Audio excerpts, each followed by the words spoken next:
Guten Abend. Heute wollen wir uns Karten der Balkanhalbinsel ansehen. In der südeuropäischen Region herrscht inzwischen kein Krieg mehr, aber ist sie deshalb politisch stabil? Die EU und die internationalen Organisationen sind vor Ort sehr aktiv, aber was haben sie bisher erreicht? Nach einem Aufenthalt in der Region möchte ich Ihnen berichten, wie sich mir die Lage in Makedonien dargestellt hat. Im Südosten Europas liegt das kleine Land Makedonien, südwestlich des Balkangebirges. Es ist ein noch junger Staat, aber der Name Makedonien steht auch für eine historische Großlandschaft. Und diese war in der Antike das Durchgangsgebiet vom Balkan zum Mittelmeer, sowie von Europa in den Orient. Das wird an der Bodengestalt deutlich. Zwischen den Dinariden und dem Piringebirge hat sich bis zur Halbinsel Chalkidike im Ägäischen Meer der auf Griechisch Axios genannte Fluss Vardar ein sanft abfallendes Tal gegraben. Die Zusammensetzung des makedonischen Volkes scheint eine Folge dieser geografischen Situation zu sein, denn sie sind unterschiedlichster Herkunft. Insgesamt sind sie aber indoeuropäischer Abstammung und stammen zum Teil aus Thrakien und aus Griechenland. In einer bekannten Stadt im historischen Makedonien, in Pella, wurde 356 vor Christus Alexander der Große geboren. Makedonien geriet im 4. Jahrhundert vor Christus unter griechische und ab dem 6. Jahrhundert nach Christus unter slawische Herrschaft. In den darauffolgenden Jahrhunderten geriet es nacheinander unter den Einfluss des Byzantinischen Reiches, Serbiens und Bulgariens. Anschließend stand es dann 500 Jahre lang unter osmanischer Herrschaft, vom 15. bis zum 20. Jahrhundert. Anfang des 20. Jahrhunderts zerfielen dann die großen Vielvölkerreiche, Österreich-Ungarn und das Osmanische Reich, und das Konzept sowie die politische und geografische Realität der Nationalstaaten rückte in den Vordergrund. Das historische Makedonien wurde in politische Grenzen gezwängt und 1913 auf 4 Staaten aufgeteilt. Im Westen ging ein kleiner Teil an Albanien, im Osten 9% an Bulgarien, das sogenannte Pirin-Makedonien, im Süden 51% an Griechenland, das sogenannte Ägäis-Makedonien, und im Norden 39% an das Land der Südslawen, das heißt an Jugoslawien. Mit Jugoslawien wollen wir uns kurz näher beschäftigen. So sah die Bundesrepublik Jugoslawien aus, bevor sie 1991 zerfiel. Entstanden war sie 1946 mit 6 Teilrepubliken: Slowenien, Kroatien, Bosnien-Herzegowina, Montenegro, Serbien mit den autonomen Provinzen Kosovo und Vojvodina sowie Makedonien. Als Jugoslawien zerfiel, erklärte Makedonien seine Unabhängigkeit und es gelang ihm, friedlich die Föderation zu verlassen. Der neue Staat nannte sich Republik Makedonien, diesmal nicht als Teil einer Föderation, sondern als eigenständiger Staat. Aber dieser neue Staat stieß im Herzen der krisengeschüttelten Balkanregion nicht gerade auf Wohlwollen. Nach allen Seiten hin gab es Spannungen. Im Norden, in Belgrad, bezeichnete man das Land als Südserbien. Im Osten erkannte Bulgarien zwar den makedonischen Staat, nicht aber das makedonische Volk an. Und im Süden weigerte sich Griechenland, den neuen Staat unter dem Namen Makedonien anzuerkennen. Die griechische Regierung verhängte ein Embargo über das Vardar-Tal, um die Regierung in Skopje zu zwingen, dem Land einen anderen Namen zu geben. Makedonien und Alexander der Große seien Bestandteile der griechischen Kultur. Und der Stern von Vergina auf der makedonischen Flagge sei ein griechisches Symbol. Nun zur ethnischen Zugehörigkeit der etwa 2 Millionen Makedonier. Abgesehen von Minderheiten, Türken, Roma, Serben und Walachen, bilden 2 Volksgruppen den Großteil der Bevölkerung. Makedonier mit einem Anteil von etwa 64%, sie sind orthodoxe Christen, und Albaner mit einem Anteil von etwa 25%. Sie sind sunnitische Muslime und leben vor allem im Nordwesten des Landes, nahe der serbischen Provinz Kosovo. Die albanische Volksgruppe war lange Zeit benachteiligt worden, in wirtschaftlicher Hinsicht, in der Schulbildung, beim Zugang zum öffentlichen Dienst und ganz einfach in der Vorstellung der Menschen. Die einzige Amtssprache ist Makedonisch. Nachdem das Land unabhängig geworden war, herrschte 10 Jahre lang Frieden. Aber im Gefolge des Krieges zwischen Serben und Albanern im Kosovo griff eine nationale Befreiungsarmee, die UÇK, die aus makedonischen Albanern bestand, zu den Waffen und griff die Regierungstruppen an. Die Auseinandersetzungen ereigneten sich an der Grenze zum Kosovo, und es handelte sich nicht um einen Bürgerkrieg im eigentlichen Sinn, denn die beiden Volksgruppen kämpften nicht direkt gegeneinander. Aber im ersten Halbjahr 2001 befürchtete man den Ausbruch eines neuen Krieges in der Balkanregion. Die NATO richtete daraufhin eine Sicherheitszone entlang der Grenze zum Kosovo ein, stationierte umgehend Soldaten in Form einer Eingreiftruppe und verhandelte mit den Rebellen darüber, die Waffen niederzulegen. Wahrscheinlich konnte der Konflikt durch das rasche Eingreifen des Westens im Keim erstickt werden. Und anscheinend hatte man aus dem Krieg in Bosnien und dem Kosovo-Krieg von 1999 die Lehren gezogen. Der EU gelang es dann, dass beide Parteien das sogenannte Ohrid-Abkommen unterzeichneten. Darin verpflichtet sich Makedonien im Gegenzug für die freiwillige Entwaffnung der UÇK und ihre Umwandlung in eine politische Partei, die Rechte der albanischen Volksgruppe zu schützen, ihre sprachliche und kulturelle Anerkennung zu gewährleisten und ihren Zugang zu den Universitäten und zum öffentlichen Dienst durch Quoten zu fördern. Das heißt durch positive Diskriminierung. All das wird im Prinzip von den internationalen Organisationen unterstützt und kontrolliert, wobei sich die EU um die wirtschaftliche und die militärische Betreuung kümmert und eine Politik der Aussöhnung zwischen den Volksgruppen betreibt. Wie stellt sich die Lage heute dar? Sie scheint stabil, jedenfalls vorläufig. In Makedonien hat die EU ihre erste militärische Operation namens Concordia übernommen und damit die NATO-Truppen abgelöst. Daraufhin folgte 2004 die Operation Proxima mit der Entsendung einer 200 Mann starken europäischen Polizeieinheit. Man hat den Eindruck, als hätten die EU und der kleine Staat Makedonien gewisse Erwartungen aneinander. Die Regierung in Skopje hat 2004 den Beitritt zur EU beantragt. Darin kommen sowohl die Suche nach einer europäischen Identität als auch der Wunsch nach Stabilität und wirtschaftlicher Entwicklung zum Ausdruck.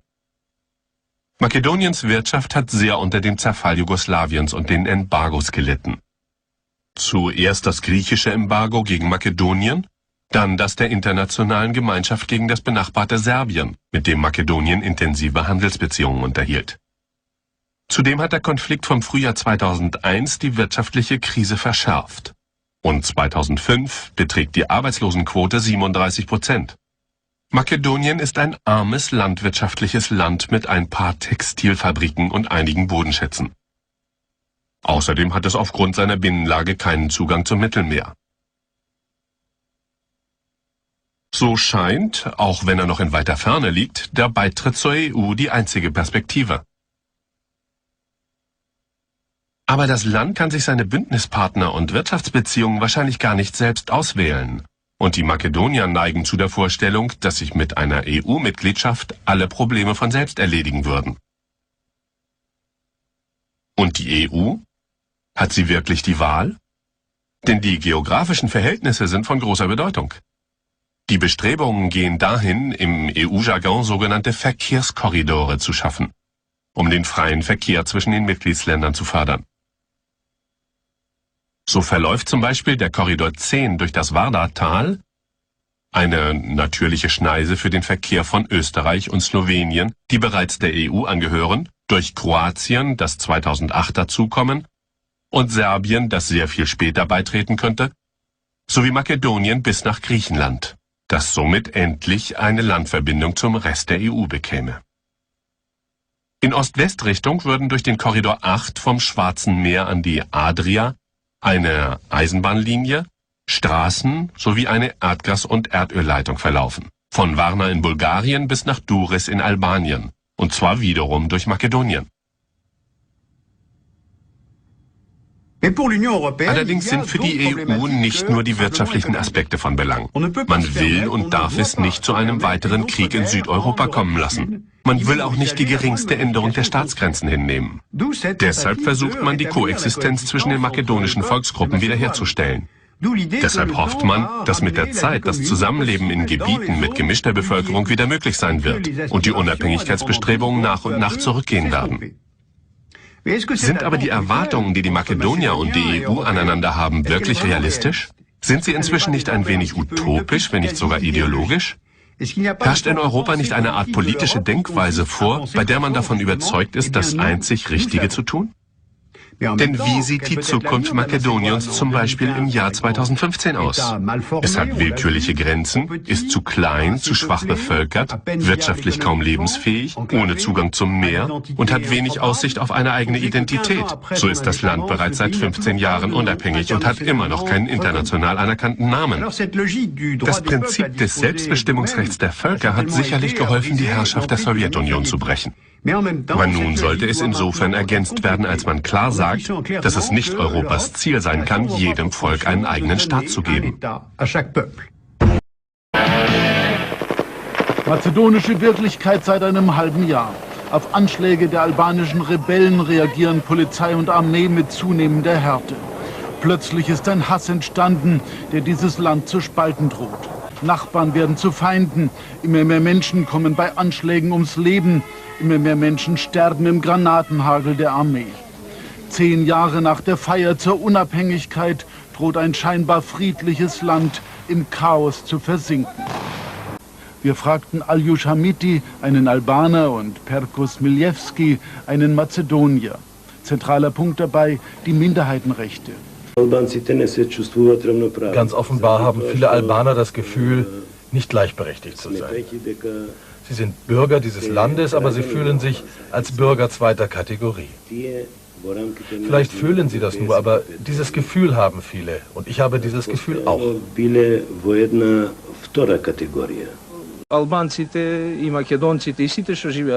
Albaner und Mazedonier und alle anderen, die hier leben, haben die gleichen Rechte, die sie ja auch schon früher gehabt haben. Die Albaner haben zum Teil sogar noch mehr Rechte als andere, so bei der Bildung, am Arbeitsmarkt und in verschiedenen anderen Dingen. Die albanische Frage ist in Wirklichkeit doch nur eine Scheinfrage.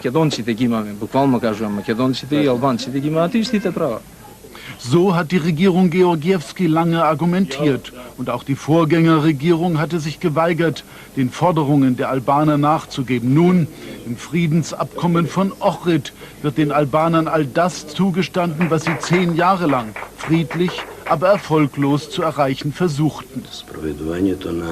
Bei der Ausarbeitung der Verfassung und der Gesetzgebung waren keine Albaner beteiligt. Vielleicht haben diese Experten damals dieses Ungleichgewicht gar nicht absichtlich geschaffen, aber in der Realität fühlt sich der albanische Bevölkerungsanteil als minderwertig behandelt und als Menschen, denen man ständig Beruhigungspillen verabreicht. Lange, fast 10 Jahre lang, reichten diese Beruhigungspillen dann. Nach dem Kosovo-Krieg genügten sie nicht mehr. Radikale Albaner hatten gesehen, dass sich Gewalt auszahlt. Über die grüne Grenze sickerte die ehemalige UÇK des Kosovo ein. Nun entstand auch in Mazedonien eine sogenannte Befreiungsarmee UÇK. Und die Sicherheitskräfte des Landes reagierten zunächst ziemlich hilflos, als die Rebellen im März mit Terroranschlägen zum ersten Mal auf sich aufmerksam machten.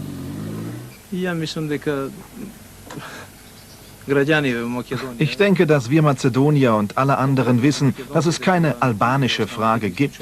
Wirtschaftlich ist ihre Lage viel besser als unsere. Das können Sie allein schon an ihren Häusern sehen oder daran, was für Autos sie fahren. Die albanische Frage in Mazedonien wurde aus dem Kosovo importiert und dahinter stehen weitreichende Interessen, die Interessen der Mafia. Diese Situation und das Aufkommen der UÇK sind das Ergebnis des Ungleichgewichtes. Als wir die Souveränität erreichten, hatten wir den Eindruck, nun einen neuen Staat zu schaffen, mit neuen Werten. Dass dies eine multikulturelle Gesellschaft werden solle, die ein Beispiel abgeben kann für andere Länder, in denen verschiedene Ethnien zusammenleben. Aber in der Wirklichkeit funktioniert das doch nicht.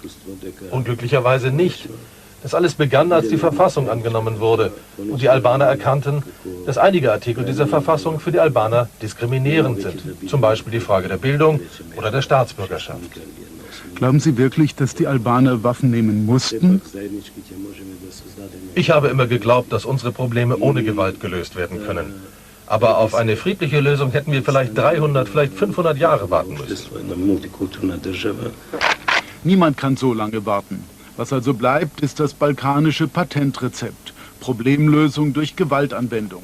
Kein Zweifel, die UÇK hat die mazedonische Krise ausgelöst. Sie hat das Land mit ihren Anschlägen an den Rand eines Bürgerkrieges getrieben. Niemand vermag derzeit zu sagen, wie viele Opfer der ungeklärte Krieg in Mazedonien bisher gekostet hat. Klar ist aber auch, diese UÇK ist hoch gerüstet. Sie hat offenbar keinerlei Probleme, Waffen und Ausrüstung zu kaufen. Für die NATO-Aktion Essential Harvest, bedeutsame Ernte, heißt das, die Zahl von 3.300 Waffen, die da von der NATO eingesammelt werden sollen, ist eine lächerliche Absurdität. Und wer sich an das Waffeneinsammeln im Kosovo erinnert, daran, dass die KFOR damals kaum mehr als Schrott erhalten hat, die wertvollen Waffen jedoch verborgen wurden, sie sind nun hier in Mazedonien wieder aufgetaucht, der kann sich leicht ausrechnen, dass die NATO-Aktion, die vom Namen her eher an eine Apfelernte als an einen risikoreichen Einsatz erinnert, wohl im Wesentlichen Stücke für mitteleuropäische Museen erbringen wird. Immerhin hat UÇK-Führer Ali Ahmeti, der hier in einem Regierungsfahrzeug vorfährt, dieser Tage betont, dass sich die UÇK an das Friedensabkommen halten und die Waffen abgeben werde. Durch dieses Abkommen genießt der albanische Bevölkerungsteil nun gleiche Rechte. Das heißt, Albaner können in Mazedonien künftig nicht mehr diskriminiert werden. Für Mazedonier, zumindest für die Moderaten, ist dies eine ganz unverständliche Argumentation. Für sie ist klar, die Albaner haben gleiche Rechte wie die Mazedonier, wenn nicht mehr. Sie haben überhaupt keine Gründe für ihre Unzufriedenheit und schon gar nicht für den UÇK-Terrorismus. Wenn die Grenze zum Kosovo geschlossen wird, dann werden wir die Krise sehr schnell lösen. Denn die Albaner hier im Land haben ja eigentlich keine Probleme mit uns. Die haben die gleichen Rechte, auch in der Regierung. Nein, die albanische Frage ist importiert von mafiosen Banden. Begonnen hatte die derzeitige Krise in Tetovo, als Freischärler von den Bergen auf die Stadt schossen. Die aus türkischer Zeit stammende Ruine Kale schien eine ideale Basis für die UÇK, die von hier aus die Polizeistreifen in der Stadt wie auf einem Präsentierteller vor sich hatte. Es gab Tote und Verletzte und der Staat sah sich herausgefordert, hatte jedoch kaum Möglichkeiten einzugreifen, denn die Dörfer hinter Kale sind Siedlungen der Albaner. Und hier können sich die UÇK-Kämpfer wie Fische im Wasser bewegen. Heftiges Artilleriefeuer der Sicherheitskräfte zerstörte denn auch vorzugsweise die Wochenendhäuser am Berg, konnte den Rebellen zunächst jedoch nur wenig anhaben. Erst als schwere Artillerie eingesetzt wurde, zog sich die UÇK zurück. Für die Mazedonier war danach klar, den albanischen Mazedoniern geht es gar nicht um Gleichberechtigung. Sie wollten das Land zerstören. Denn in Mazedonien gibt es auf beiden Seiten Flüchtlinge, denen der Staat und humanitäre Einrichtungen das Leben ein wenig zu erleichtern suchen. Aus den umkämpften Dörfern im Nordwesten des Landes, in denen die UÇK ihr Unwesen trieb, flohen die Albaner, als mazedonische Sonderpolizei und Armee ihre Angriffe begannen. Und beim Roten Kreuz hat sich dieser Mazedonier eingefunden, ein verzweifelter alter Mann aus Lopate, der aus Angst vor dem drohenden Krieg geflüchtet ist. Wohin, weiß er selbst nicht. Tjerce, nördlich von Tetovo, ist ein Dorf mit gemischter Bevölkerung. Viele Jahre lebten hier die beiden Volksgruppen nebeneinander und zum Teil sogar miteinander. Die derzeitige Krise hat jedoch alle Bindungen unter den Nachbarn zerrissen. Seit 66 Jahren habe ich hier gelebt, erzählt uns dieser Mann. Aber nun geht es nicht mehr. Da sind Hooligans gekommen, haben herumgeballert und haben Häuser angezündet. Nein, so wie die sich benommen haben, mit den Albanern will ich nicht mehr zusammenleben. Ich werde nach Skopje gehen und dort bei Freunden wohnen, aber hier, nein, mit Albanern nicht mehr. Auch in Skopje treffen wir Flüchtlinge, Mazedonier, die von der UÇK aus den Dörfern nördlich von Tetovo vertrieben worden sind. Sie haben in einer Jugendherberge eine befristete Bleibe gefunden. Vor einer Kamera zu sprechen trauen sie sich nicht, aus Angst vor der Rache der Albaner, sollten sie je wieder in ihre Dörfer zurückkehren können. Wir glauben nicht an irgendwelche Friedensabkommen. Wir können nur zurück, wenn die mazedonischen Sicherheitskräfte uns dabei helfen. Ohne Polizei und Armee sind wir da oben verloren. Hochgeschaukelt hatte sich die mazedonische Krise in Aracinovo, einem großen Dorf vor den Toren der Hauptstadt. Am 8. Juni hatte die UÇK Aracinovo unter ihre Kontrolle gebracht, offenbar um Druck auf die Hauptstadt und damit auf die Regierung auszuüben. Und die Rebellen drohten, den Flughafen in erreichbarer Nähe ebenfalls anzugreifen. Es dauerte mehr als 2 Wochen, bis es den Sicherheitskräften gelang, die UÇK zurückzuwerfen. Und so sah Aracinovo danach aus. Da gab es kein Haus mehr, das noch bewohnbar war. Als der erste Polizeikonvoi das Dorf inspizierte, konnte er nur eines sehen: Spuren eines erbarmungslosen Krieges. Ein paar Tage später bekommen auch wir die Erlaubnis, in Aracinovo zu drehen. Bei Tage wirken die Zerstörungen noch brutaler, noch grausamer. Bis zu 10.000 Menschen hatten hier gelebt, etwa 80% von ihnen albanische Mazedonier. Dann passierte Seltsames. Robertson und Solana schalteten sich ein, verhandelten und dann durften die Rebellen im Schutz der KFOR Aracinovo verlassen. Nicht nur das, sie durften sogar ihre Waffen mitnehmen. Was bei den Mazedoniern blankes Unverständnis auslöste, waren die UÇK-Rebellen für Robertson und Solana bisher doch Mörder und Terroristen gewesen. Nun auf einmal durften sie mit ihrer Hilfe entkommen. Die Menge wütete, konnte aber auch nicht verhindern, dass die Freischärler von amerikanischen Soldaten sicher aus dem Krisengebiet geleitet wurden. Am Abend in Skopje. Eine aufgebrachte Menge, etwa 15.000 Menschen, demonstriert vor dem Parlament. Es hagelt wütende Angriffe auf den Präsidenten, auf die Regierung und besonders auf die beiden Unterhändler von NATO und EU, Robertson und Solana. Die Flaggen von NATO und EU werden verbrannt, Reservepolizisten schießen in die Luft. Die Menge verlangt den Rücktritt von Präsident Trajkovski, der, so sagt man, den Albanern gegenüber zu nachgiebig ist. Der Präsident sieht sich am nächsten Tag zu einer Rede an die Nation veranlasst. Ich versichere Ihnen, jeder Zentimeter mazedonischen Territoriums wird unter der Kontrolle unserer Sicherheitskräfte bleiben. Und dass Mazedoniens Stabilität das Resultat gemeinsamer Anstrengungen aller Bürger unseres Landes sein wird. Perkos Milewski war bei der Demonstration vor dem Parlament dabei gewesen. Er kann sich auch heute noch gut an die Stimmung der Teilnehmer erinnern. Der Protest war eine Kombination verschiedener Dinge. Zum einen war es organisiert, zum anderen war es spontan. Das alles ergab sich, als die Militäraktion in Aracinovo künstlich gestoppt wurde. Und das hat die Leute aufgebracht. Zivilisten, Soldaten, Reservepolizei und so weiter. Und dann gab es da ja auch noch ein paar Mafiosi aus der Regierungspartei, die das Volk auf die falsche Fährte führen wollten. Inzwischen hat es eine ganze Reihe weiterer Demonstrationen gegeben. Und auch wenn nicht mehr 15.000 Teilnehmer zusammenkamen, so war doch zu beobachten, dass sich die Aggressionsbereitschaft deutlich steigerte. Zuletzt wurden Geschäfte von Albanern geplündert, Häuser angezündet. Auch die internationale Gemeinschaft blieb nicht verschont. Der Fahrzeugpark der OSZE ging in Flammen auf. Können solche Demos zu einem Bürgerkrieg führen?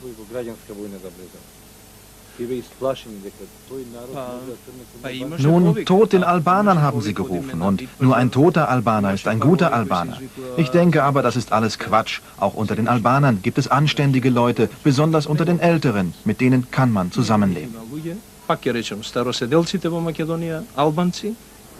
Extremisten gibt es freilich nicht nur auf einer Seite. Die mazedonischen Löwen, eine martialisch aussehende Truppe, die sich hier demonstrativ vor der verbotenen Flagge mit der Sonne von Vergina zeigt. Ihre simple Botschaft: Wir werden jeden Mazedonier, der für das Friedensabkommen mit den Albanern ist, töten, im Zweifelsfalle auch den Präsidenten. Extremisten, über die bisher noch niemand spricht. Und sie bekommen Zulauf mit jedem Toten, mit jedem Opfer von Gewalt. Aber auch dies gilt für beide Seiten. Für den Außenstehenden wird jedoch immer deutlicher, diejenigen, die da angeblich für die Sache ihrer Volksgruppe, ihrer Nationalität sterben, Sie sind eigentlich umsonst gestorben. Und niemand kann bei diesem sinnlosen Töten bisher sagen, wer letztlich davon profitiert, dass da Menschen ihr Leben geben. Die Frage ist, wofür?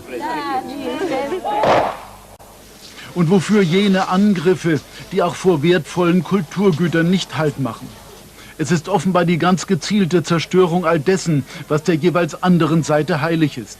Die Extremisten versuchen auch im kulturell-geistlichen Bereich ihr Ziel einer sogenannten ethnischen Säuberung zu erreichen. Verantwortungslos setzen sie eine Kettenreaktion in Gang. Die Kirche und darauf wieder eine Moschee und so weiter. Und die Emotionen kochen hoch. Ich bin hierher gekommen, um diese Schande zu sehen. So etwas können Menschen nicht tun. So etwas tun nur Barbaren. Schauen Sie nur die Reste dieses Kulturdenkmals. Dies ist die Rache an den mazedonischen Menschen, an der mazedonischen Kultur, an der mazedonischen Religion. Ich werde nie vergessen, was Sie hier getan haben, dass Sie etwas zerstört haben, was für mich heilig ist. Vielleicht kann eine nächste Generation darüber hinwegkommen. Ich kann es nicht. Was die Frage der Bildung angeht, scheint nun eine Lösung gefunden, wenn das Friedensabkommen hält. Da nämlich wird festgelegt, dass der Staat so wörtlich die Erziehung auf Universitätsebene finanziert in Sprachen, die von mindestens 20% der Bevölkerung Mazedoniens gesprochen wird. Das heißt, die alte Universität in Tetovo, die vom mazedonischen Staat bisher nie anerkannt worden ist, wird auch in Zukunft nicht akzeptiert. Eine neue aber, die Südosteuropa-Universität in Tetovo, wird künftig vom Staat finanziert. Auch die Tatsache, dass nur etwa 5% der mazedonischen Studenten Albaner sind, bei einem Bevölkerungsanteil von etwa einem Drittel, vermag die Mazedonier nicht von ihrer Überzeugung abzubringen. Eigentlich haben die Albaner nur Vorteile. Recht auf Bildung. Das haben die doch alles. Die haben alle Rechte, an der Uni zu studieren. Ein Beispiel. Ich muss für meine Tochter Studiengebühren bezahlen, aber die Albaner kommen ohne, mit schlechteren Abi-Noten und weniger Kenntnissen, nur weil sie Albaner sind. Selbst in Gostivar, einer Kleinstadt südlich von Tetovo, steigen nun die Spannungen. Von den rund 50.000 Einwohnern hier sind fast 80% Albaner. Probleme hatten die beiden Volksgruppen bisher kaum. Nun aber gibt es hier viele, die aus Angst vor einem Bürgerkrieg die Stadt verlassen wollen. Die Menschen, so erzählt man uns hier, haben kaum Probleme miteinander. Nur mit den Behörden sei das Auskommen schwierig. Wenn ich ein Dokument von der Stadtverwaltung brauche, dann muss ich 300 Mark zahlen und trotzdem noch einen Monat warten, bis ich es endlich bekomme. Auf dem Papier des Friedensabkommens ist dieses Problem nun gelöst. Die Albaner können Eingaben an den Staat auch auf Albanisch machen und sie haben das Recht, die Antwort ebenfalls auf Albanisch zu bekommen. Und ein weiteres Problem, das sich hier in Gostivar besonders deutlich zeigt, ist im Friedensabkommen nun geregelt. Vorläufig gibt es in Gostivar 300 Polizisten, 8 von ihnen sind Albaner wohlgemerkt, bei einem Bevölkerungsanteil von 80%. Im Friedensabkommen von Ohrid ist nun zumindest ein Lösungsansatz festgeschrieben. Für die Mazedonier ist dies alles albanischer Nationalismus. Wenn wir über Rechte sprechen, die sie verlangen, im Parlament wie in der Öffentlichkeit, dann sprechen wir eigentlich über einen Nationalismus, der ein Teil der islamischen Propaganda ist. Die streben über ihre hohe Geburtenrate eine große Expansion an. Die werden immer mehr und wollen immer mehr. Das heißt, denen geht es doch nur ums Territorium. Der Nationalismus der Mazedonier ist immer von der Angst geprägt, dass Mazedonien von der Landkarte verschwindet, wenn die Albaner mehr Rechte bekommen. Außerdem haben sie Angst vor der hohen Geburtenrate der Albaner, weil sie glauben, dadurch eine Minderheit zu werden, mit weniger Rechten, so wie es die Albaner jetzt sind.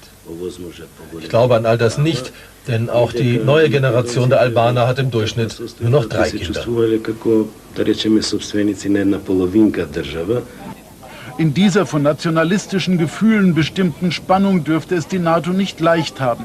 Radikale Mazedonier buchstabieren seit Aracinovo das Bündnis als neue albanische terroristische Organisation, wie hier am Grenzübergang zum Kosovo, wo den NATO-Soldaten der Weg nach Mazedonien mit einer Blockade versperrt werden soll. Ein typischer Fall. Der extreme Nationalismus beider Volksgruppen hat dazu geführt, dass das unabhängige Mazedonien in den letzten Monaten souverän auf den Bürgerkrieg zusteuerte. Das Abkommen von Ohrid könnte eine Rettung in letzter Minute bedeuten. Es sieht auch eine Entwaffnung der UÇK vor. Und in der Tat waren die ersten Tage des NATO-Ernteeinsatzes äußerst erfolgreich. In langen Schlangen standen die UÇK-Rebellen vor den Sammelstellen der NATO, ausgerüstet mit dem, was angeblich ihre Waffen sind. Mit der Wirklichkeit hat dies freilich nur wenig zu tun. Abgegeben wird Schrott, auch wenn der englische NATO-Offizier schönfärberisch davon spricht, dass auch moderne Waffen abgegeben worden seien. Die UÇK aber gibt sich friedlich. Ich sage Ihnen nochmals, alles, was wir an Waffen haben, werden wir abgeben. Ich denke, wir haben kein Interesse daran, in ein normales Leben zurückzukehren mit der Waffe in der Hand. Auch die Deutschen sind an der NATO-Aktion Bedeutsame Ernte beteiligt. Nach langer innenpolitischer Auseinandersetzung durfte die Bundeswehr 500 Mann schicken. Bisher nicht mehr als ein eher symbolischer Einsatz. Denn das Einsammeln der Waffen ist ja nicht mehr als eine Äußerlichkeit. Und den Hass einzusammeln, der zum Ausbruch der Feindseligkeiten geführt hat, das ist bisher noch niemandem gelungen. Vor allem keinem Ausländer. Denn dies ist die natürliche Aufgabe für die Verantwortlichen beider Volksgruppen, so sie sich denn wirklich ihrer Verantwortung bewusst sind. In der jüngsten Vergangenheit war davon nicht sehr viel zu bemerken. Da trieben die Politiker das Land auf einen Bürgerkrieg zu. Bleibt die Hoffnung, dass man nun die Gefahr erkannt hat.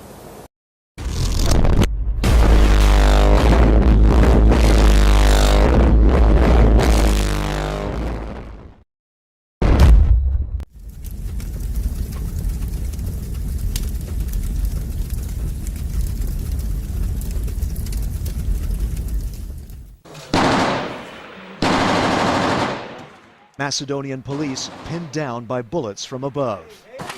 The frustration starts to show as they seem unable to stamp out ethnic Albanian rebels firing down from a mountainside. Fire breaks out as Macedonian forces pound the mountain with heavy machine gun fire. Police also use shoulder-fired grenades, but the rebels appear to stubbornly hold on. Nearby, a Macedonian family packs its belongings and flees, like hundreds of others have already. A few blocks away, the town's first victim, an Albanian man, mourned by his family, shrouded in an Albanian flag. He was struck by a bullet, authorities say from a rebel sniper. Relatives say by a Macedonian sharpshooter. The clashes in the mountains here are the deepest yet inside Macedonia and the closest to a major city.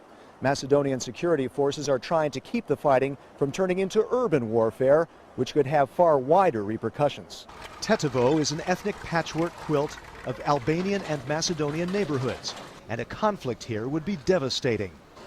What is not clear is how much local Albanian support there is for the rebels. The fighting began a day earlier during a demonstration for greater Albanian rights in Macedonia. Protesters cheered the rebel gunfire. Police appeared caught off guard by the rebels and quickly sent in armored personnel carriers to try to quell the fighting.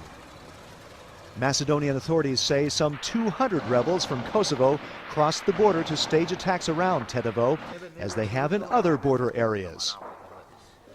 There was another cry for help from Macedonia, for NATO-led KFOR to do more to help crush the rebels. We will ask for the direct involvement in a confrontation by NATO and KFOR for the situation in the Republic of Macedonia. At the moment, though, KFOR's mandate is limited to enforcing the peace in Kosovo and does not extend here. Chris Burns, CNN, Tetovo, Macedonia.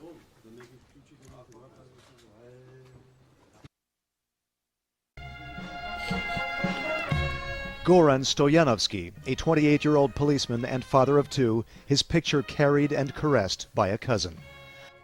Among thousands who filled the streets of Kriva Palanka to say farewell to a native son. A painful farewell after Stoyanovsky was killed when ethnic Albanian guerrillas attacked a Macedonian convoy near the Kosovo border. After winding through town, the procession stopped at a church.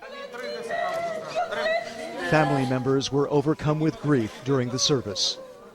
Stoyanovski was the latest Macedonian policeman to die in clashes in recent weeks with the increasingly bold rebels, operating along the rugged, mountainous Kosovo border, as well as in a buffer zone in southern Serbia proper.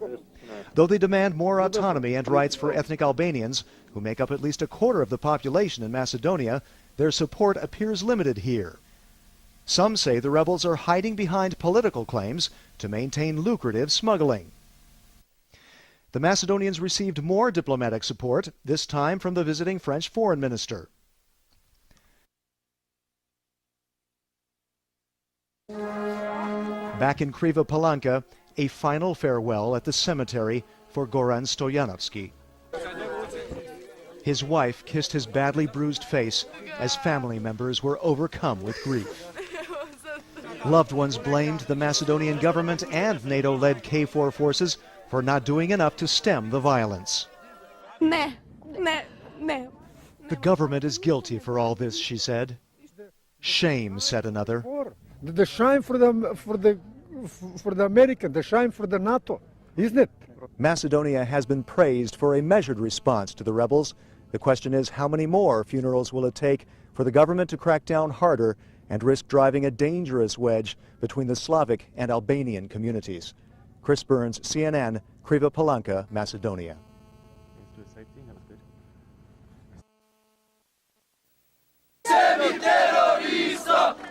Armed with flags, signs, and banners, thousands of ethnic Albanians gathered for what was billed as a march for peace and freedom. We are not terrorists, they chanted. They condemned ethnic Albanian fighters who recently clashed with Macedonian security forces near the Kosovo border. Today I am here because the Albanian people in Macedonia like a peace. We are asking for peace. We are asking ours right as a people. The march was organized by the Democratic Party of Albanians, the DPA, part of the governing coalition. The DPA has condemned the violence. However, there is a growing movement in Macedonia for greater rights for the Albanian minority. Albanians make up more than a quarter of Macedonia's population, and with their high birth rate, that figure is rising. That's translating into greater political power and demands for broader rights guarantees. Specifically, demands to amend the Constitution to establish a republic that formally recognizes the status of Muslim Albanians in this majority Orthodox Christian land. Among the demands, make Albanian one of the official tongues and provide higher education in that language. Macedonian President Boris Trajkovski says there's room for dialogue, but not if rebels are involved. We believe in ballots, not in bullets. Yeah. And I think that they should achieve their goals, what they state, their demands, through the legal roads and through the legal paths. But a warning from the Albanian opposition: the longer reform is delayed, the greater chance a rebel movement could gather steam. If our efforts to solve the problems through the institutions doesn't give the results, I am afraid that maybe in the future more of them will think that it's there is no sense to stay in the institutions with no results. Macedonia was the only republic to split from Yugoslavia without bloodshed. In a land where Macedonians and Albanians have long coexisted, there are warnings, but also hope the current ethnic divide can be breached. Chris Burns, CNN, Skopje, Macedonia.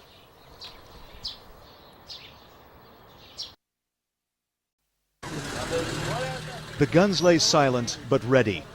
Macedonian flags fly at this machine gun nest on the edge of Tetovo for the first time after a week of fighting. But security forces remain on a war footing here as time ticks away on a government ultimatum. A midnight deadline for ethnic Albanian rebels to lay down their arms or face a renewed offensive by Macedonian forces. After a week of fighting, an eerie calm, but one that could be shattered at any moment. Government forces are holding their fire right now, but only if the rebels hold theirs. A barrage the evening before pounded rebel positions on the hillside above Tetovo, the beginning, the government said, of its final offensive to crush rebels they call terrorists.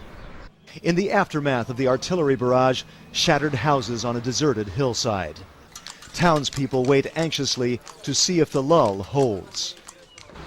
Making up more than 1/4 of the country's population, ethnic Albanians have been demanding more rights, but are content to remain part of Macedonia. The guerrillas have co-opted the demands, but some commanders have gone further, calling for a separate ethnic Albanian state. Among many ethnic Albanians, pessimism neither the guerrillas nor the government will back down. We are worried because there will be more bombing if the rebels don't give up their gun. While some ethnic Albanians and ethnic Macedonians see only a military solution, others in both communities hope for a dialogue. We've been living together and we would like to live together peacefully. Concern too among German KFOR forces at a base on the edge of Tetovo. Most of the 1,000 troops stationed here have been moved to a camp out of town. We will continue to use this base. We have warehouses here with vehicles and supplies. We're not going to give that up. But Pollet says that could change if the fighting spreads. Germany has sent several tanks to protect the base. In another telling sign, Macedonia's army placed tanks in defensive positions around Tetovo, in case the fighting gets as far as the city. It's a nightmare scenario the government hopes to avoid.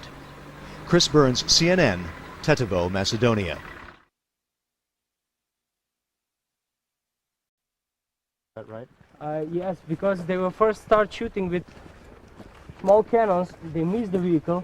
A rebel ambush on a convoy on a deserted mountain road near Tetovo, an attack that could have been far worse. And 2 people fall out of the car and escape in that direction.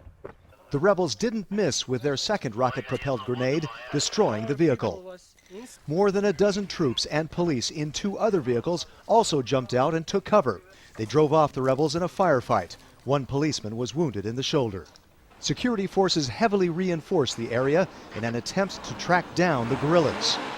This police official, who declined to be identified, says the rebels' motive is obvious.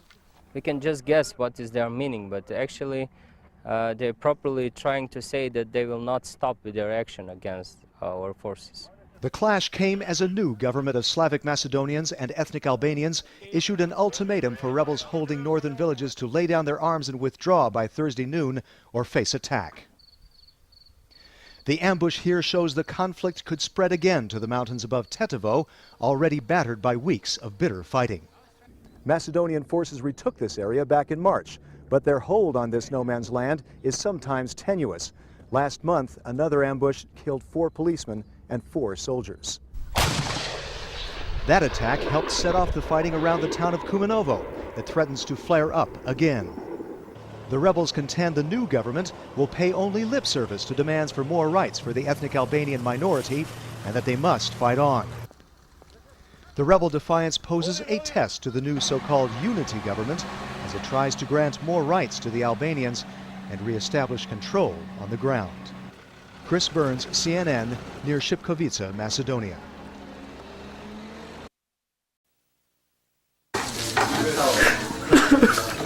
In the small mountain village of Nikushtak, an ethnic Albanian family prepares the body of one of its sons for burial. Artillery can be heard in the distance. 22-year-old Jetele Miftari was shot by Macedonian police after helping bring humanitarian supplies to a nearby village, cut off by more than 10 days of fighting. Authorities have been on the lookout for arms shipments to the rebels.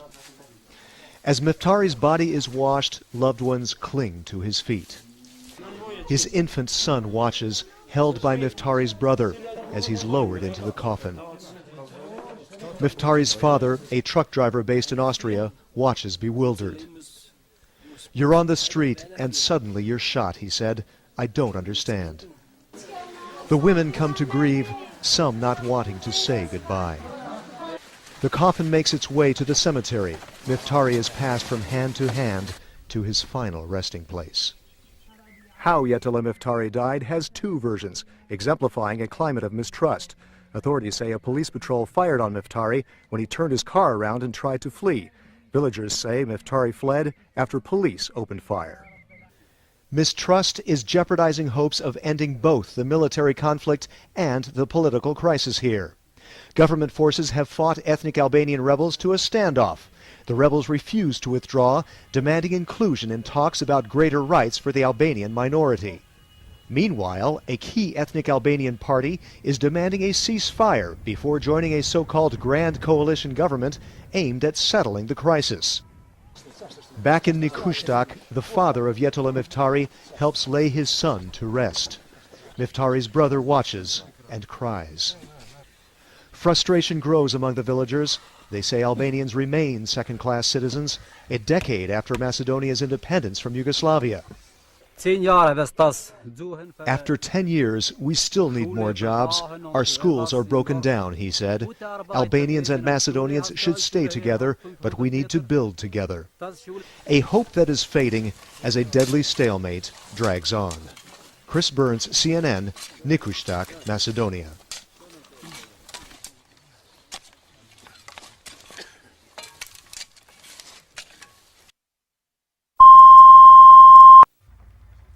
The face of defiance. Ethnic Albanian fighters at a rebel checkpoint in the besieged village of Slupçane. They search cars, much like Macedonian security forces on the other side. The atmosphere is friendly. They're guerrillas of the National Liberation Army, or NLA, demanding more rights for ethnic Albanians, rejecting government promises for political dialogue with Albanian parties. As an uneasy ceasefire appears to hold, but for how long? No indication the rebels are going anywhere, even though the government is threatening to attack, now that its deadline for the rebels to withdraw has expired. The toll from nearly 3 weeks of off-and-on fighting is visible everywhere. Homes, farmhouses, a mosque. Villagers say many livestock have been killed. Underground, women, children, and the elderly are hunkered down. No plans to leave, though conditions are worsening as they run low on food and medicine. We are born here, we will die here, this woman says. The NLA aren't terrorists. They are from our village. They are fighting for our rights. Though no rebel commander was available for comment, another villager expresses his support. The people here don't want to leave because their sons and daughters are on the front line, he says. More civilians from other villages did agree to leave, evacuated by the International Committee of the Red Cross, which took advantage of the tenuous halt in fighting. Women and children, no longer able to endure the siege, fleeing to safety, leaving behind thousands of others. The situation is difficult. There are a lot of civilians. They have no water. They are very short in food. Medical supply is difficult. Hygiene is very difficult also. Lack of water. Psychological pressure on them. I mean, war is going on, so they're suffering. Suffering likely to worsen as the standoff continues and threatens to explode again into open warfare. Chris Burns, CNN, Skopje, Macedonia.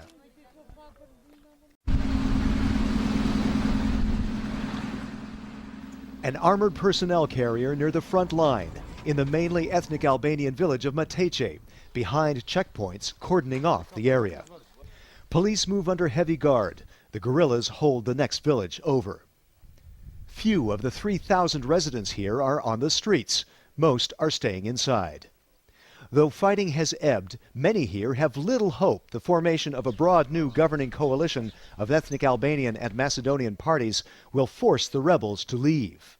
I don't know. That depends on the ones from the other side, said this Macedonian man, referring to the rebels. The government aims to grant more rights to ethnic Albanians to undermine support for the guerrillas. If the politics point toward reconciliation, the situation on the ground remains tense here. A few hundred meters over my shoulder are rebels who reject the political process. Until they can be part of it, they say they'll keep on fighting. One ethnic Albanian mother says gunfire nearby has kept her family inside, sometimes in the basement. The father shows bullet holes from a recent clash. Police check Albanians and their cargo. Though the atmosphere is friendly, it's also cautious. It's a good situation, he says. Nothing's happening here. But the local police chief acknowledges a tense standoff with some 40 rebels hiding in houses on the edge of the village. For days, security forces and rebels in some dozen other villages have fought to a draw. One police commander in the area, who asked not to be identified, claims the rebels could be driven out in a matter of hours. We're talking about a lot of people who are not directly involved in this situation, he said, but they are prisoners there. We don't want to hurt those people. The hope is that the standoff will end if the new governing coalition addresses the Albanians' political demands for more job and educational opportunities, leaving the rebels without a cause. So far, promises have yet to change the mood here. Chris Burns, CNN, Mateche, Macedonia. At Macedonia's parliament, the first day of a new government, a broader though fragile coalition of Slavic Macedonians and minority ethnic Albanians, aimed at solving a dangerous standoff in the countryside. A standoff in which thousands of ethnic Albanian villagers remain pinned down as rebels demanding more rights for Albanians face off with government forces. The battle sparked a verbal firefight in parliament the night before, giving the government a rocky start. Prime Minister Ljupčo Georgievski called the rebels terrorists. We have to stabilize and secure the country, he said. We'll do the maximum preparations, politically, militarily, and materially, to crush the forces of this enemy. One ethnic Albanian party nearly quit the coalition in anger. It was coaxed back by U.S. and European diplomats. Still, the acrimony remains. Mr. Georgievski, he had a good opportunity to send a message that he is prepared to do everything to stop bombing and killing. But from our point of view, he didn't do it. But one Slavic Macedonian analyst sees Georgievski addressing Macedonian fears. You have also to take care about their interests, about their fears, about their readiness and political preparedness to discuss issues. Because if you go too far, then you have Bitola. Thus the concern over granting too much too fast to ethnic Albanians who are demanding more job and educational opportunities. And the will to keep up the pressure on the rebels, who still reject the political process. But Albanians say the government needs to move more quickly to address their concerns, or it could fall, possibly leading to a broader civil conflict. It's a nightmare that could force both sides in the government to find some common ground, with help and pressure from the international community, so that a slow burn conflict doesn't escalate out of control. Chris Burns, CNN, Skopje, Macedonia.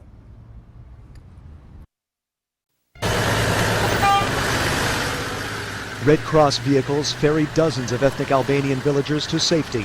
Villagers who spent more than 10 days hunkered down in the foothills of Macedonia, several hundred yards from the tanks that were firing in their direction, pinned down by a government siege of villages held by ethnic Albanian rebels. Most of them are women and children. Some are mothers-to-be. Some needed medical care. With them came tales of terror and worry for those left behind.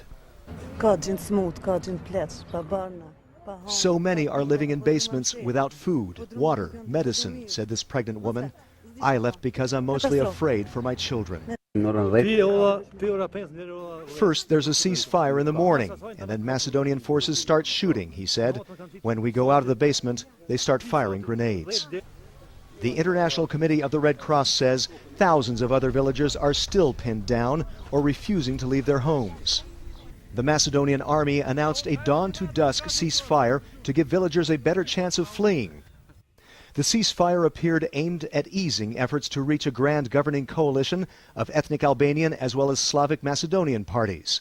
That coalition, announced in a brief statement after intense talks Friday, is to grant greater rights and opportunities to the Albanian minority in an attempt to defuse the crisis. It remains to be seen how and when that agreement will change the situation on the ground for thousands of villagers. Any political deal depends on whether the fighting will cease and the rebels desist. But some guerrilla commanders are thumbing their noses at the political process unless they can be included in it.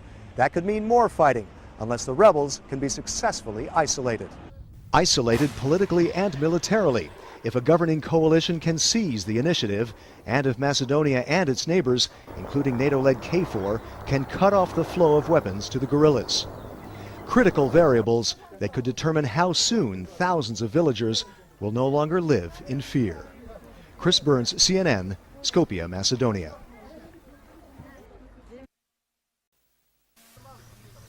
After a night of sporadic clashes, a day of relative peace near the besieged village of Vaksinse. As the noon deadline passed for ethnic Albanian rebels to lay down their arms or withdraw from a string of villages, not a shot could be heard. Government forces have been poised to launch an onslaught to drive the guerrillas out. But shortly after the ultimatum's deadline expired, the government said it would give more time for civilians to evacuate and for peace efforts to press on.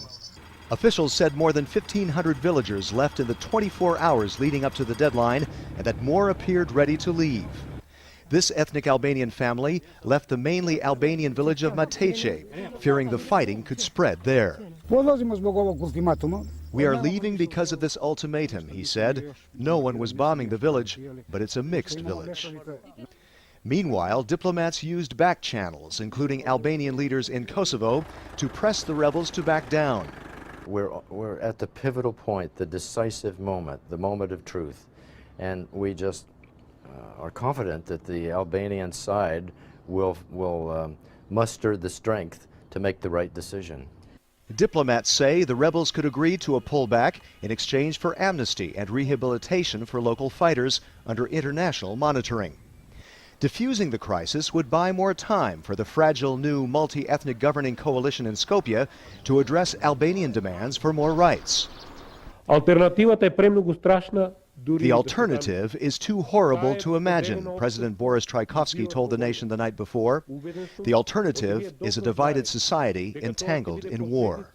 If the deadline for the rebel pullout came and went, security forces have been showing restraint for several reasons: international pressure and concern over casualties among civilians and perhaps the government itself. Chris Burns, CNN, near Vaksinse, Macedonia. Macedonian President Boris Tchaikovsky showing himself on a war footing, visiting his troops who are facing off with ethnic Albanian rebels, but also showing restraint, as the international community has been calling for, even though a government deadline for the rebels to withdraw has expired. He came with a message to his troops. To encourage them that they have to be in a position to overcome the attitude of the terrorists because they're trying to involve our country in the civil war, in bloodshed, and we have with this attitude to overcome all this, and at the very same time to resolve the situation politically and military terrorists to be isolated. After some 2 weeks of fighting, rebels and security forces are still eyeball to eyeball. The international community is pressuring the rebels to withdraw and the government to continue holding its fire. Mainly out of concern for thousands of civilians who haven't evacuated from rebel-held villages, many hiding in their basements. Those who have fled describe deteriorating conditions. There's also domestic pressure from ethnic Albanians in a new governing coalition demanding more rights for the Albanian minority, threatening to quit if civilians are killed. And pressure from Slavic Macedonians who urge the government to attack now before it's too late. One Slavic analyst says the rebels' aims are more than political. Look, these people are fighting for territory, they're not fighting for democracy. If it caused the coalition government to fall down, then be it.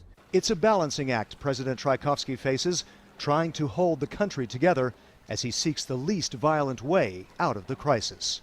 Chris Burns, CNN, Skopje, Macedonia. The village of Vaksinse, a ghost town. Government forces claim to control it after driving the rebels out. As the police-led convoy enters the village, the destruction is immediately apparent. Shells of houses, bullet-riddled and burned during 3 weeks of on-and-off battles, with rebels fighting for greater rights for ethnic Albanians.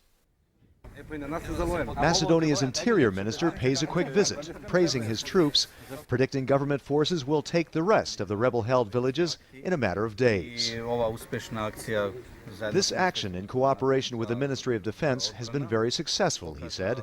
Slowly and carefully, Macedonia is returning to peace, and we have managed to save the hostages, he said, referring to civilians. But the tour on the edge of Vaksinse lasts a few minutes.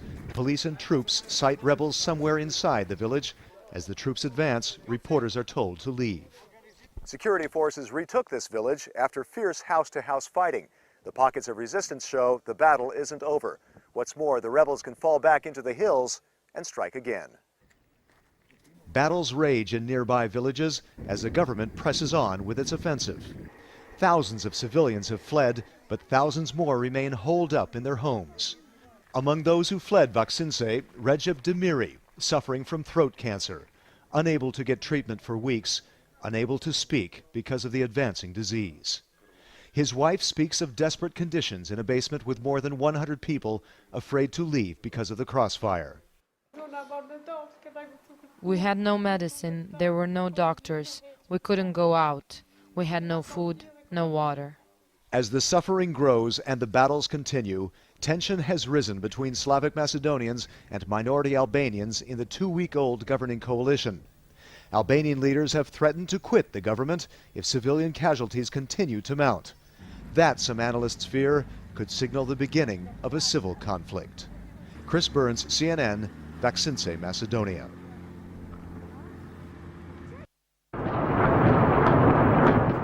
The Macedonians began their long-promised offensive with heavy mortar barrages of suspected rebel positions in the hills above Tetovo, the country's second-largest city.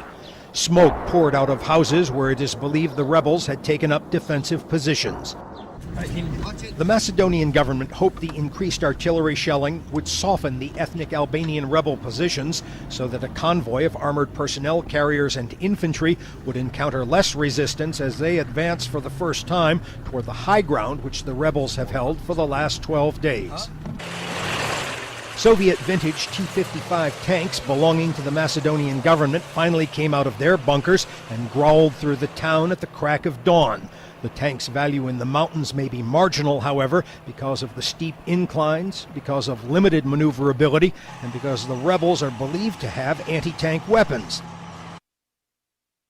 The Macedonian government began ratcheting up the pressure Saturday when it employed for the first time helicopter gunships firing rockets into these same hills. By escalating the fighting, some analysts have warned the Macedonian government now risks creating even more sympathy among the country's largest ethnic minority, the Albanians. Still, Macedonian President Boris Trajkovski downplayed that risk. I think that there is no sense among the Albanian population to be on the side of the terrorists. Yeah. Macedonia's Slavic majority cheered the beginning of the offensive against the ethnic Albanian rebels. But while the Macedonians may be cheering, the international community has until now urged the government here to show restraint in dealing with the rebels. That restraint appeared to end today.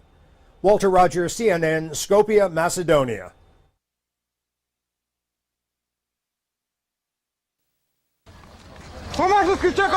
A Macedonian army sergeant moves fresh troops to the front at Tetovo. This even as NATO approved deployment of 3,500 troops to collect the ethnic Albanian guerrillas' weapons. Both Macedonians and the guerrillas have pledged to cooperate with NATO's campaign to stave off what the West clearly fears could turn into the Third Balkan War in 10 years. NATO is hurrying troops here, fearing delay could lead to another outbreak of fighting. These French troops could begin gathering the ethnic Albanian guerrillas' weapons as early as next week at 5 different collection sites. But what are NATO's orders if its troops come under fire? If we have been shot at, we will use force in self-protection. The guerrillas are supposed to turn in 1/3 of all their weapons by August 31st. But 1/3 of what? NATO military analysts now say they may never have an accurate estimate of the number of guns in the ethnic Albanian guerrillas' arsenal. They say they just hope the guerrillas turn in enough guns to placate the Macedonian government. And even now, these Western military sources report the guerrillas continue to try to smuggle in new weaponry to replace the guns they're about to turn over to NATO. One weapon the guerrillas seem unlikely to give up is shoulder-fired anti-aircraft missiles they acquired to shoot down Macedonian army helicopters. NATO and Macedonian sources confirm the guerrillas have these missiles. Macedonia's interior minister told CNN he thinks NATO's weapons collection plan is only symbolic. Ultimately, everyone agrees it's up to the Macedonians and the ethnic Albanians to decide their future, either by political compromises or by the guns which both sides will still have after NATO goes home.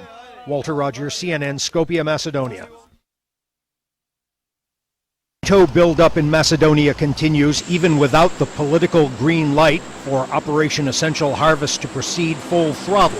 This advance guard came to persuade the warring parties to observe a ceasefire so NATO can proceed with its limited mission of collecting the guerrillas' weapons to give peace a chance. The ceasefire must remain durable and effective before our forces can arrive and complete their role of receiving the weapons and ammunition. 400 British troops are expected this weekend. 3,500 NATO soldiers could follow if it's safe. NATO and Macedonian helicopters hopped around the airport as NATO troops began to pour into Skopje amid new misgivings about NATO's mission here. 3,500 NATO troops began entering Macedonia to take part in collecting weapons from ethnic Albanian guerrillas. This even as Russia's President Putin voiced grave doubts about whether this undertaking will bring stability to this tiny Balkan country. A British Army captain offered a soldier's perspective. Really, you've got to be prepared for absolutely anything. We don't know that there's a lot of tension between the two sides. There's always going to be ethnic factions, hardliners that will try and rebel. Even as a German Luftwaffe Hercules joined in Operation Essential Harvest, there were also grumblings in Berlin questioning the wisdom of the operation. Much now depends on the quality and quantity of the weapons these ethnic Albanian guerrillas decide to surrender. But again, the means for turning in the guerrillas' guns has more than a few loose ends. That process is still under development. There's a lot of negotiation that must go on with both sides to ensure that actually there is a transparent and clear understanding of how that process is going to be conducted. As these newly arrived British soldiers sat alone with their thoughts on a bus, wondering what the next 30 days will bring here, Macedonians themselves were less than assured by NATO's grand design for defusing the insurgency against the government by ethnic Albanian guerrillas. In the next couple of years, maybe 10, maybe 20, maybe 50 years, we are going to have a real problem with Albanian separatists whose final aim is definitely to take part of Macedonia, to divide Macedonia. NATO does not have years, but only 1 month. In the end, it will not be the soldiers, but the politicians in Brussels and London who will judge whether this operation is a success. And they must weigh that judgment carefully, lest the conflict flare up again after the NATO soldiers go home. Walter Rogers, CNN, Skopje, Macedonia.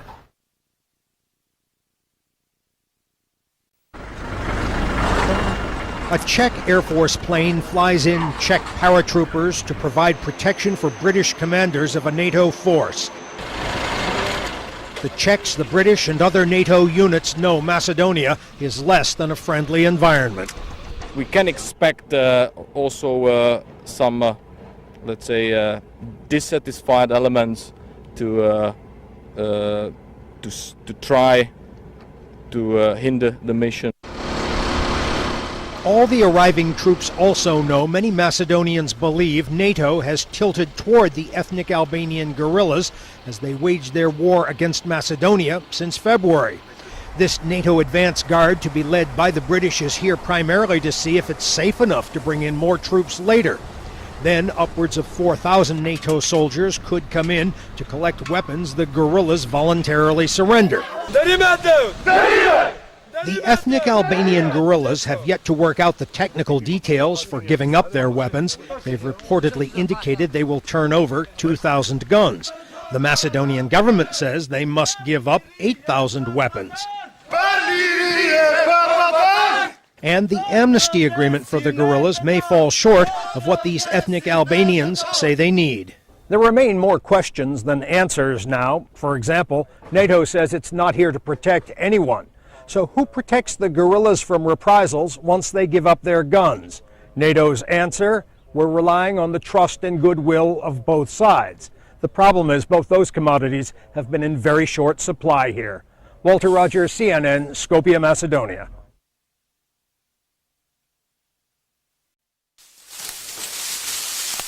The ethnic Albanian guerrillas have some surprises for NATO and the Macedonian government when they start turning in their weapons, like this T-54 tank captured from the Macedonian army during the fighting for Raduša. The guerrillas proudly gave CNN this exclusive glimpse of their Soviet-era prize. And the guerrillas have more, at least 2 armored personnel carriers they took from the Macedonian army. Of course, this one is bullet-scarred and there are 2 flat tires, but the UÇK guerrillas are pleased as punch to show it off. Still, the guerrillas did announce they will turn in their weapons to NATO on a phased basis as long as Macedonia approves constitutional reforms giving minority Albanians here equal rights. The guerrillas' reclusive political leader, Ali Ahmeti, made his debut before the Western media to declare the war is now over. Wanted by the Macedonians for alleged war crimes, he portrayed himself as a man of peace who now wants reconciliation with Macedonia. The guerrilla leader also tried to put aside NATO fears, Ali Ahmeti saying the UÇK, the National Liberation Army, guarantees the security of NATO troops, adding there will be no problems on our side.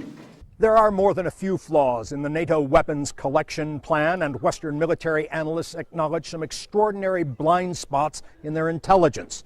NATO hopes to collect between 2,300 and 3,000 guns from the guerrillas, including some 120mm mortars. But they also acknowledge that Macedonian estimates of the guerrillas having upwards of 6,000 guns could also be correct. In mountain villages, the guns fell silent and the ceasefire appears to be taking hold as these children cheered the UÇK, the ethnic Albanian guerrilla army, whom they see as heroes.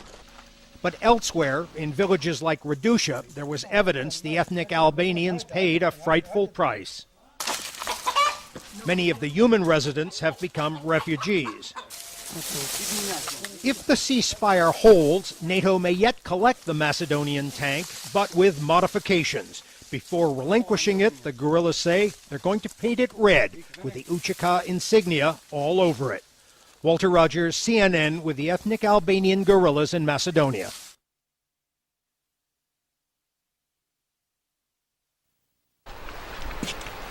Flying their battle flag and sporting bright red and black guerrilla army insignias all over their captured T-55 tank, these ethnic Albanian soldiers say they're now ready to relinquish their weapons to NATO. Not to be turned over just yet, however, are the Macedonian prisoners the guerrillas hold. There are more than 20 according to the International Red Cross. These 3 say they just turned down the wrong road in June and were captured. Guerrillas suspected them of spying. They say they've been treated well and have been promised no harm will come to them. Are saying it's just about over and things straighten up, no problem, and go home. Meanwhile, in Skopje, Macedonian politicians argued with NATO over the numbers of weapons NATO will be collecting from guerrillas. Prime Minister Lupcho Georgievski said the NATO estimates are ridiculously low. He says the guerrillas have 80,000 weapons and that NATO's weapons calculations will only lead to war. That has not been presented as the official response to NATO from the government.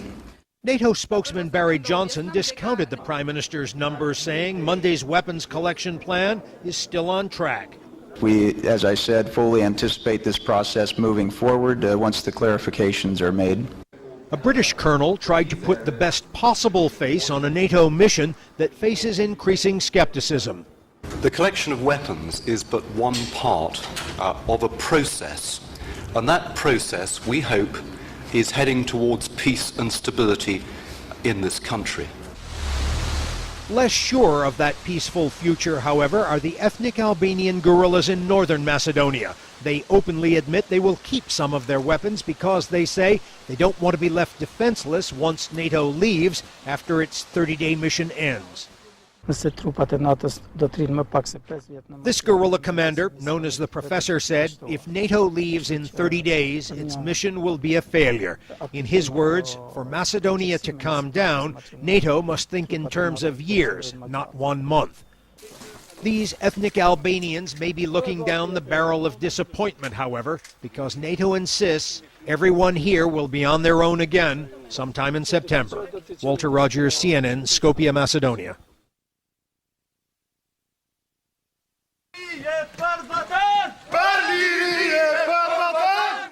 Ethnic Albanian guerrillas shout for freedom and country. For this we will die, they yell, still maintaining their edge just in case war flares up again in Macedonia. The guerrillas eagerly await the arrival of NATO forces, even though they say they have whipped the Macedonian army. Still, in the words of this guerrilla commander, thank God it's over. That's enough with kill. That's enough. He doesn't need any more to kill. Although some dissident guerrillas say they will fight on, these National Liberation Army fighters say they are ready for NATO. If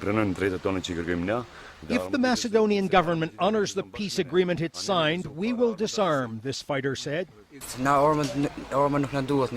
We don't need our guns, this Albanian teenager told us, but he added, if we don't get our rights, we can get guns again. We fight in the name of God remains their battle cry, adding, don't worry, mother, your son is in the UÇK, the National Liberation Army, this even as they prepare to disarm. In these remote villages in northern Macedonia, the guerrillas enjoy widespread logistical support from civilians. Western military analysts say there is no shortage of ethnic Albanian volunteers, from this boy with a toy gun to 11 and 12-year-olds we saw with the real things. In their hideaways, guerrilla leaders listen as the Macedonian government television still describes them as terrorists, despite a peace agreement and a promise of amnesty. Amnesty is important to us, so we won't be prosecuted, this guerrilla leader told us. What has he learned? Sometimes, he said, peace has to be achieved with guns. It took a war to win what we won, he concluded. The fighters and ethnic Albanians in these mountaintop villages remain anxious. They say they're not going to get a good night's sleep until NATO forces actually arrive. That's why they say they're only going to turn in their guns in 3 stages, not all at once. And the suspicions are just as deep on the other side. Vlado Buchkovski is the Macedonian defense minister. This is just the beginning, the defense minister said, and I'm convinced there will be some others who will use force, and force will be used against them. The Macedonian government does not lack force, but its army has been driven out of the mountains. The ethnic Albanian guerrillas have plenty of fight left in them too. What's still lacking is good faith. Never trust Macedonians, he said. This is what NATO faces when it comes to disarm the guerrillas. Walter Rogers, CNN, in the mountains of Macedonia.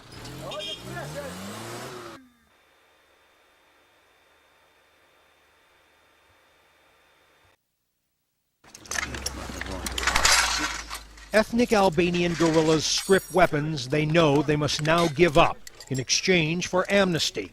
You were fantastic, their commander told them, this after their 6-month insurgency against the Macedonian army. Then he announced their unit is disbanded and they should all go home. At the weapons collection point, a steel ring of French foreign legionnaires protected the perimeter even as machine gun fire was heard in the distance. Inside a warehouse, another guerrilla commander, having turned over several hundred weapons, said he did so because he believes he has guarantees from NATO. What NATO harvested was a few light mortars, a handful of heavy machine guns, landmines, grenades, and over 300 rifles. Still, many of the first day's weapons were museum pieces, and some of the rifles were much older than the soldiers collecting them. Missing were the sophisticated and newer weapons NATO had been hoping for. Because we're not seeing them here now on this spot does not mean that they won't be coming in. NATO will be collecting weapons over the next 29 days, moving its collection points almost daily. Even as they registered, bagged, and collected the weapons, many of these British soldiers mourned their first fatality of the conflict. Sapper Ian Collins was killed when a Macedonian youth threw a piece of concrete through the windshield of the vehicle he was driving. Last night was a tragic event, and it's brought us all down to earth. By night, firefights like this between the Macedonian army and the guerrillas are a constant reminder NATO is operating in less than a friendly environment and that there are still many guns out there on both sides. NATO officials acknowledge they still have no way of verifying what percentage of the guerrillas' arsenal these guns represent. They say their weapons collection plan only offers a chance for peace, and everyone here knows the real test of the intentions of both the guerrillas and the Macedonians comes after NATO goes home. NATO has but 29 more days here to collect the guerrillas' weapons on a mission in which the risks seem to grow daily. Walter Rogers, CNN, over northern Macedonia.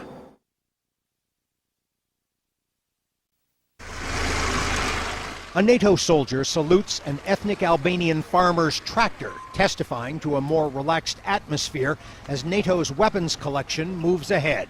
And I have talked with your officer. The guerrillas banter easily with those come to take their guns. The ethnic Albanian fighters continue to disband in front of television cameras, but they are extremely pessimistic.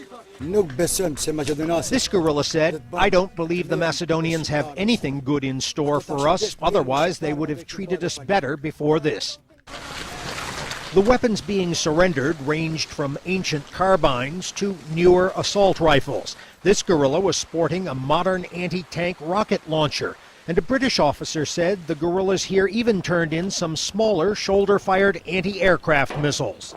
The weapons will be bagged, tagged, put into the containers and flown out to a destruction point at Krieg with the Greek battle group.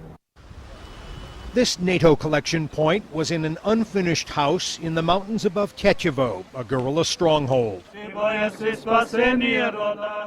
In the valley below, Macedonians, Orthodox Christian pilgrims, tested NATO's truce in their own way, lighting candles and praying in the rubble of the ancient monastery the guerrillas recently destroyed. It's a catastrophe, this Macedonian woman said. I pray it can be repaired. Repairing Macedonia, helping reconcile the ethnic Albanian and Slavic communities here is NATO's goal, and the arrival of France's Defense Minister Hélène Richard marked the beginning of a series of Western VIPs headed this way. Next comes NATO Secretary General George Robertson to urge a skeptical Macedonian parliament to ratify a peace agreement that gives the ethnic Albanians expanded rights, rewarding them for the guerrillas turning in some guns. Robertson may find Parliament a hard sell, however. Many Macedonians still see these ethnic Albanian guerrillas as terrorists, and Macedonians remain near total skeptics, suspecting the guerrillas are still sitting on large secret arsenals of weapons. Walter Rogers, CNN, Skopje, Macedonia.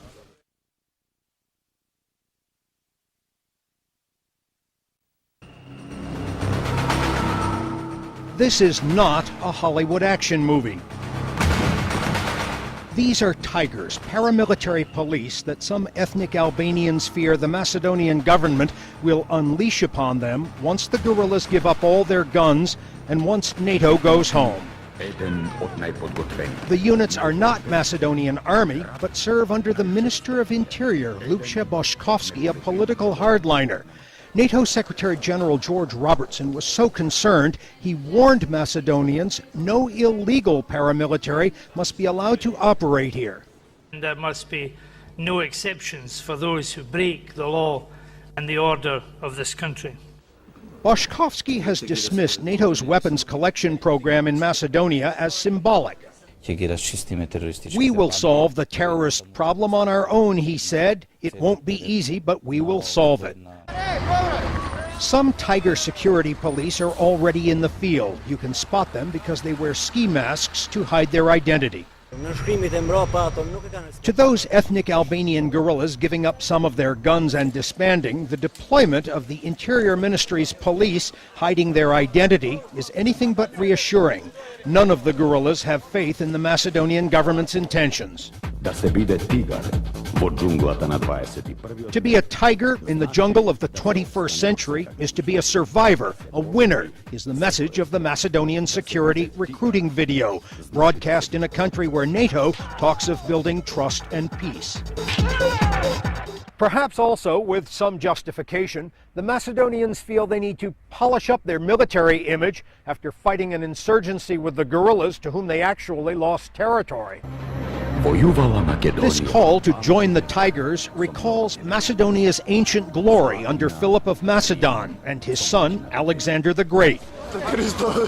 It is also the stuff that captures the imagination of the next generation of Balkan children. But the promotion of these special security units, like the Tigers, may not exactly be what NATO officials have in mind when they speak of confidence building here. Walter Rogers, CNN, Skopje, Macedonia.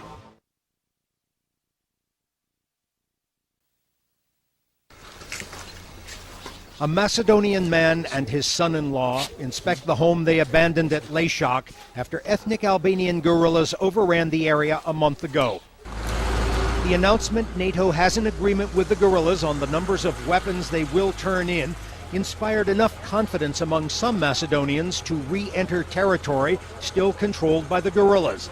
NATO commander Major General Gunnar Lange gave the guerrillas a vote of confidence on the numbers of weapons they say they're prepared to surrender. I believe that the numbers are credible now and close to our own intelligence assessments. So Tripko Ristovski says he will try again to live with his country's ethnic Albanian minority, even though he returned to find his home ransacked and looted while the area was under guerrilla control. When these NATO soldiers begin collecting guns early next week, it's estimated they will harvest over 3,000 weapons, though they know they can never check all attempts to smuggle new weapons into the guerrillas from Kosovo. Hardliners in the Macedonian government, like Interior Minister Lube Boškovski and others, claim the guerrillas should turn in 85,000 weapons. But NATO says the counting will be done by its soldiers, not the Macedonian hardliners. For the number they have declared they are willing to hand over, that is the number I'm going to collect. NATO officials say they expect the weapons collection plan to commence and proceed smoothly now. Still, one diplomat warned, quote, "There are lunatics out there who want to push the events here in a different direction."